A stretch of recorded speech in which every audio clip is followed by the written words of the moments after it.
and welcome to the Items Responsible AI podcast, our special series of the Items podcast. I'm Lily Clements, a data scientist, and I'm here with David Stern, a founding director of Items. Hi, David. Hi, Lily. I'm looking forward to a discussion today. What's it on? I thought today we could talk about the skills needed.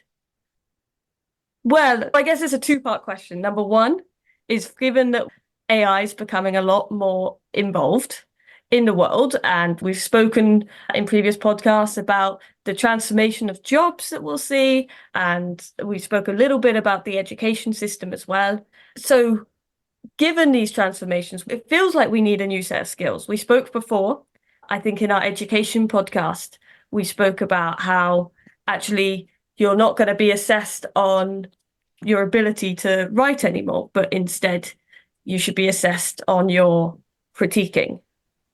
It's not necessarily you're not going to be assessed on your ability to write. If you're going to write, you may well be using AI to do a first draft or to correct your writing and improve it or change the tone and this sort of thing. So the fact that AI as a tool can really support writing in all sorts of different ways means that it's not necessarily, as it was in the past, the ability to produce a document that is a skill which, you'd very rarely need to start with a blank sheet of paper anymore. Which I think is a good thing. And I'm sure you do too, as someone who is fairly dyslexic and work a lot better with... Well, as you know, I'm not very good with a blank piece of paper, but if you stick a draft in front of me, I can be really hypercritical and actually make it better.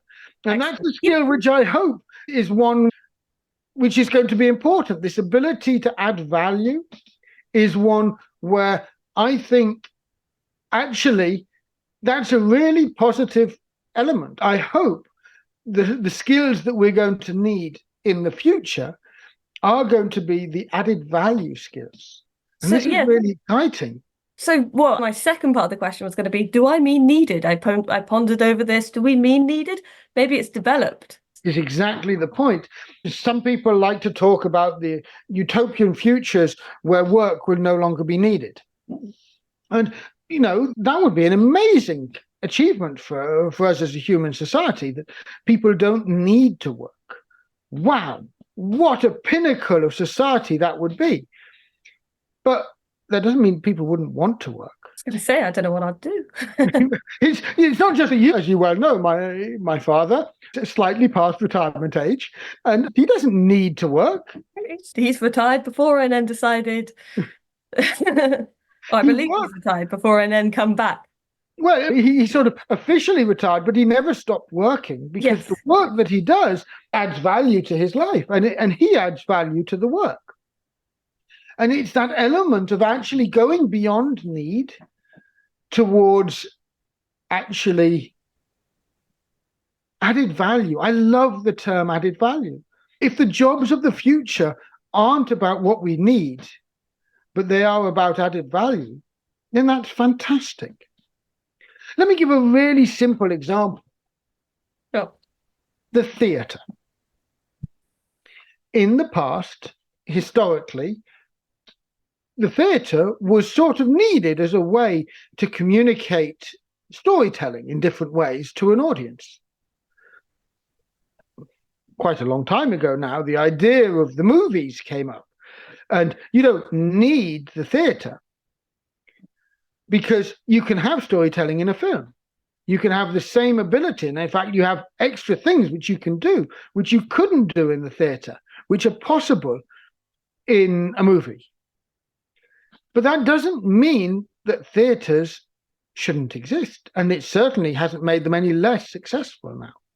And theatres are extremely successful, and they remain extremely successful. Not because they're needed, but because they're added value. Sure. Okay. So you feel even, maybe I'm going a bit too bold with this now, but even as AI starts to transform things and we don't need things as much like the theatre, well, we don't know where things are going to go, but actually we would still want that. So, for example, I guess maybe you disagree to this. No, you will. I'm happy to disagree. No, I know you'll disagree because I already disagree. But I'd say there's talk about having personal tutors. So Yes. we may not technically need teachers in the future, but we still want them.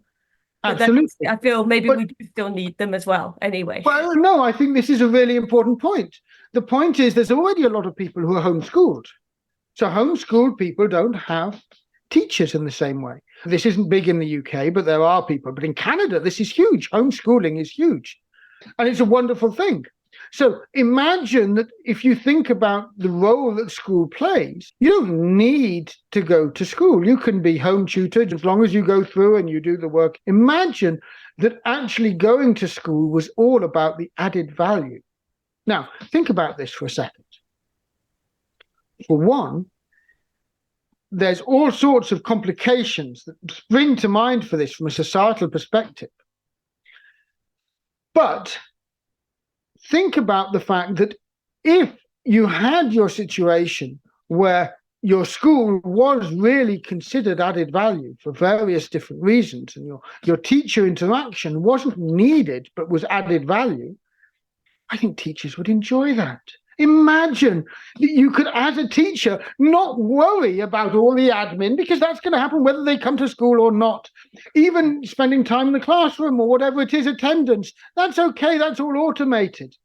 You just need to put your efforts into the added stimulation. And there's already stimulation for them, so maybe you're guiding them, you're interacting with them, you're giving them humanity. That's your role as a teacher. Wow. Now, I think we're a long way away from imagining an education system where schooling isn't needed. But yes, I absolutely agree. The idea that to get an education, you need school is a concept which we've built. But imagine we get to a future where that education can be achieved in many different ways. One of our principles is options by context. And so homeschooling becomes a richer option. You can have small group schools. There could be other things. I don't think the desire for schools will go down.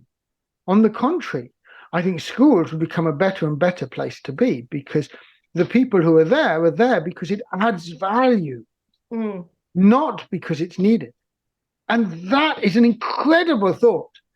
And generally, the skills being skills of adding value, if your role as a teacher is just to add value, I bet you any teacher I know would be saying, wow, I'd love that. I hate it that I have to spend so much time on all these other things, and I don't get to spend enough time actually interacting with my students, adding value. That's what they want to do. That's what motivates you to be a teacher. And that's what, in terms of human interactions, that's what's so pleasurable in many ways.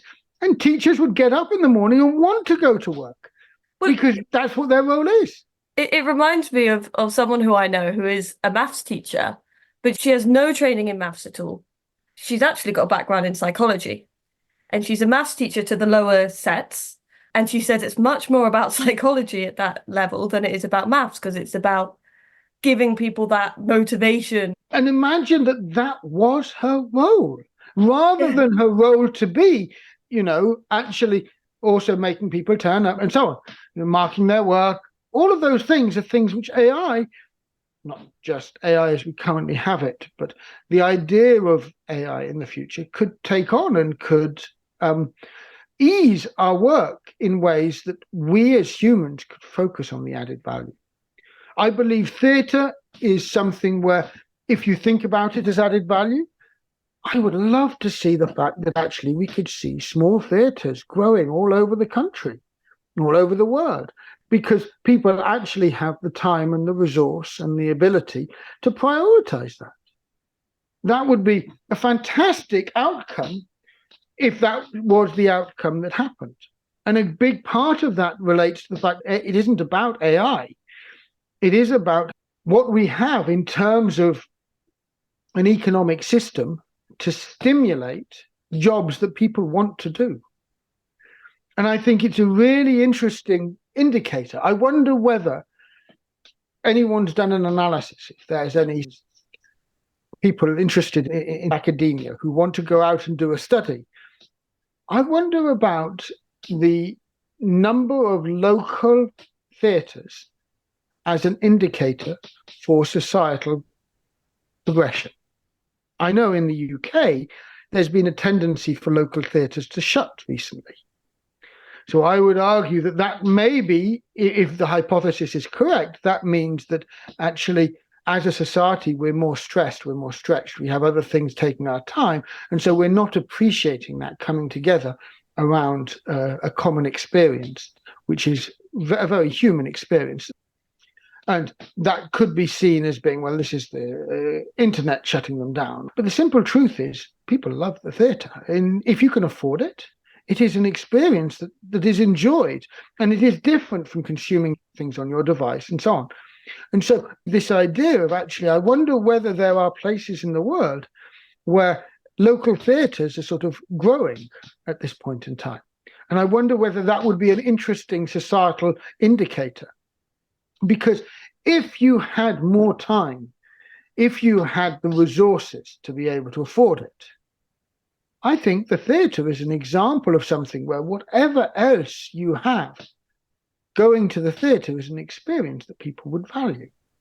Now, I have to confess, I've not been to the theatre in years. I'd love to, but, I've not had the time, the energy, the ability to prioritize that. It's not that I'm really advocating for the theatre, but what I'm wanting to use is this as an example of this added value, skills in the future. I'll take one more example of added value. Okay, the high street is dying. It's a common thing you hear all over.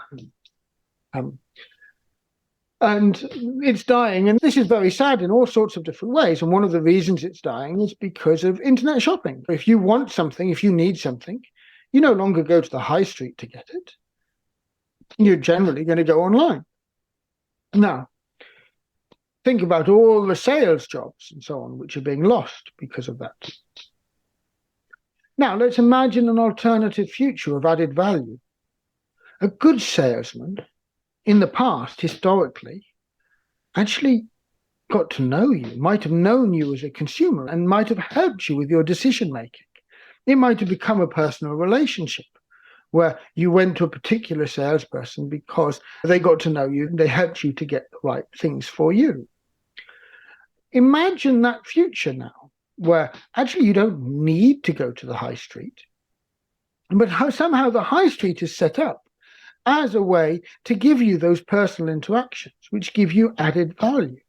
You don't need to go there to get what you need, but you choose to go there because you get that personalized experience. Maybe you have people who you know. So this idea of that skill then, which would come in, I don't know what that skill, I had a shop assistant who's ever really been able to be that useful to me in that way, and certainly not in some way that I know in that way.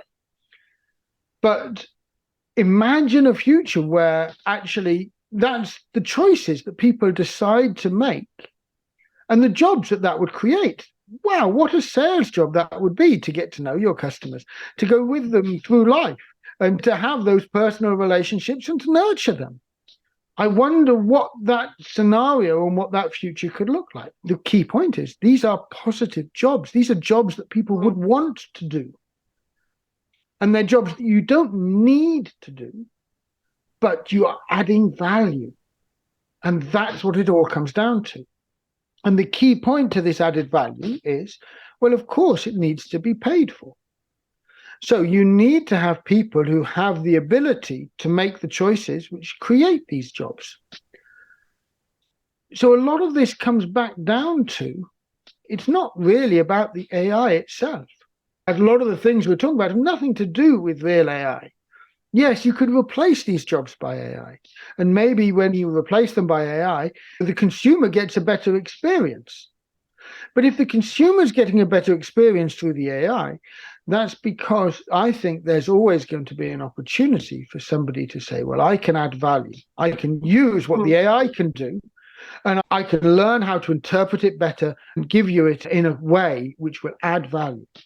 I believe in this ability to be able to gain skills which actually enrich the human experience, added value. And I believe whatever jobs are lost because of AI, you can reimagine jobs that would add value to consumers based on that. And the big question to me is not really so much about whether those jobs could exist. It's whether our economic systems are going to enable or exclude such jobs. Because I don't currently know how such jobs could exist well within our economic systems. Our economic systems are about maximizing profit away from that middle layer. Sure. And I think what we need to rethink in some ways is, well, what are the sort of ways where digital interventions in all areas of life could be enabling that middle human interlayer to add value? That's what I think we need to be looking at. And I'm not alone to be thinking about this. I know people who are thinking about this in other contexts, in other ways. Well, the discussion's taken such an interesting turn, though, because we started at what skills do we need?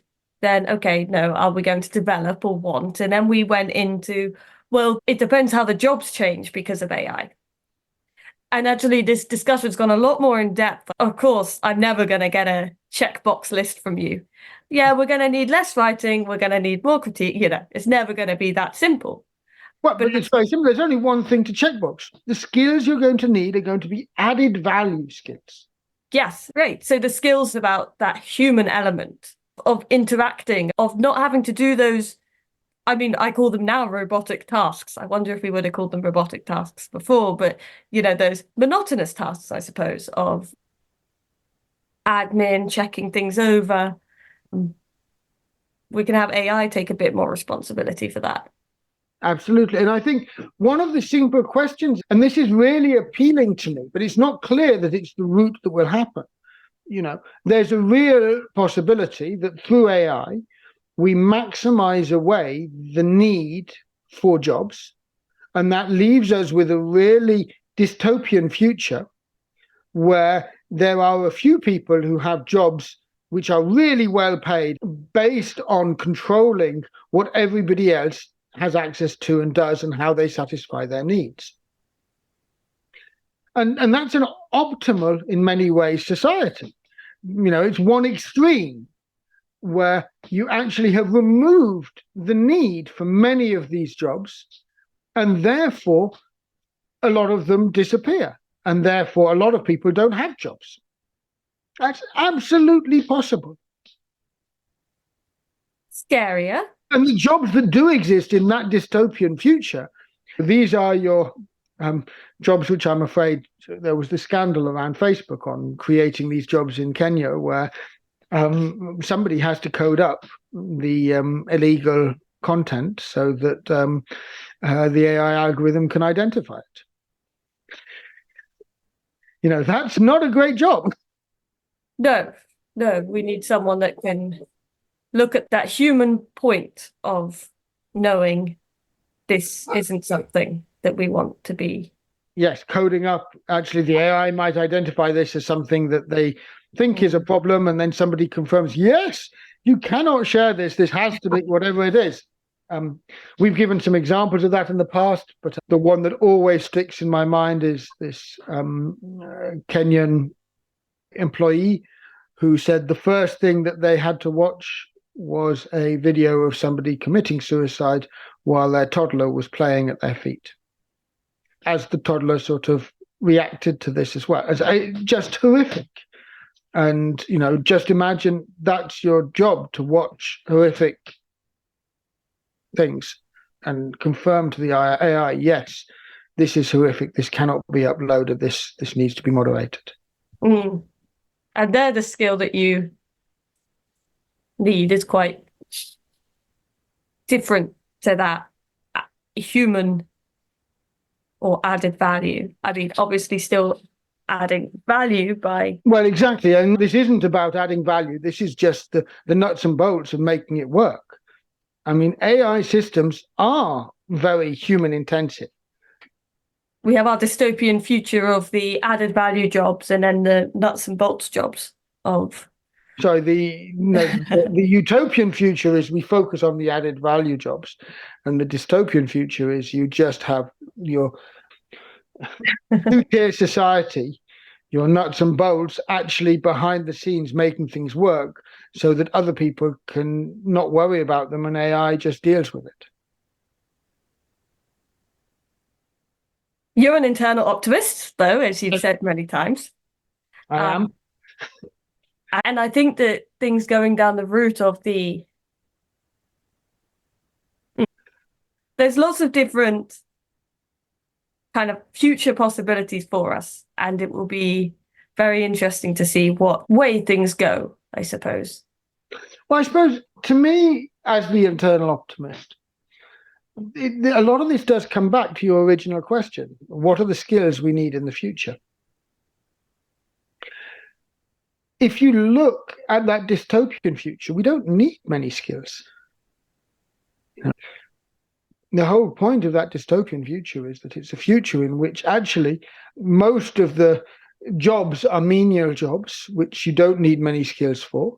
And the people who are on the lucky end of that dystopian future don't need to have skills because the AI does most of it for them. So in that particular context, in that particular scenario, I don't believe we need many skills. There will be some high-level jobs with high-level skills, but you're talking about such a minority of the population as it to be negligible. And I guess as mathematicians, I would argue we are extremely fortunate to be well placed for that. And almost certainly we will be able to think our way through to the positive side of that. These are skills which, if you are in that dystopian future, I have to say, our skills in logic, in mathematics, in data, are likely to be putting us in good stead. But that, from a society perspective, isn't viable. Sorry, but you like to think of the role and what we do at IDEMS, and I'm sorry to bring it back this way, but as supporting. Absolutely. So, again, mathematical skills are not positive or negative in this. I would absolutely argue that the financial crash of 2007, 2008 is almost entirely caused by mathematicians. Basically, they started employing maths PhDs in the financial institutions quite a bit before that, and the mathematicians just had fun behind the scenes, sort of optimizing the problems, sort of making things happen faster and better in the background, until eventually the system crashed and the real world caught up with them. Mathematical skills are not positive or negative in this. We have skills which are valued and in demand at both ends of the spectrum and can help towards either of these two futures. And if you want to make sure you're likely to be on the right end of wherever you find your society in the future, of course, the mathematical skills are going to stand you in good stead. But the whole point is, and what makes IDEMS maybe different, certainly not unique, but different from mainstream on this, is that we don't value the mathematical skills above the human skills. Actually, that future, that utopian future I envisage, is one where, you notice I didn't really talk about the mathematical skills. I talked about the interpersonal human skills. Yeah, no, absolutely. And this is something where, as a mathematician, these didn't come naturally to me. This isn't where I see myself as particularly strong. I like going to the theatre, partly because I can't possibly imagine how people can do that. This is so alien to me. They have skills that I can't comprehend. And so actually this idea that instead of, as mathematicians, as optimizing what comes to us, we try to optimize the benefit for society. A lot of that is about recognizing and valuing these human skills, these interpersonal skills, and actually building systems which don't allow us to exploit others. And I would argue, unfortunately, that's really what's happened with a lot of the financial system approaches. A lot of that's been getting people with good mathematical skills to be able to exploit others, and really getting it so that our role using those mathematical skills is to help society as a whole and value human skills. So added value skills are not necessarily that aligned with the mathematical skills that I love and that I believe and that I broadly have. But I do believe our role is to support a society which values those added value skills. And this is exactly where current systems are not built for that. Current systems are really optimized around, maximizing, because that's what mathematicians find really easy. It's really easy to maximize, to find an optimal solution when you've just got a simple indicator like profit. Much harder to actually build something which is complex and has. Well, this is where we need Lucy, the anthropologist, to talk about humans and their randomness. No. Complications that come with dealing with. But those are the skills that I want to see valued.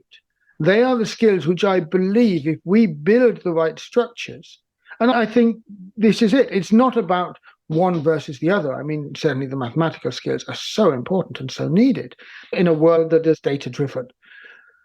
But if we get it right, then instead of optimizing for ourselves, we're able to build structures which actually support and value and enable these other skills at scale. That's my optimism coming through, and that's the future I want to live in. Excellent. Well, thank you very much, David. Right, thank you. It's been, I think, a slightly different discussion from the one you imagined, but hey. Oh, absolutely. Sorry, that's the way things go. Yes, yeah. I can't be too surprised.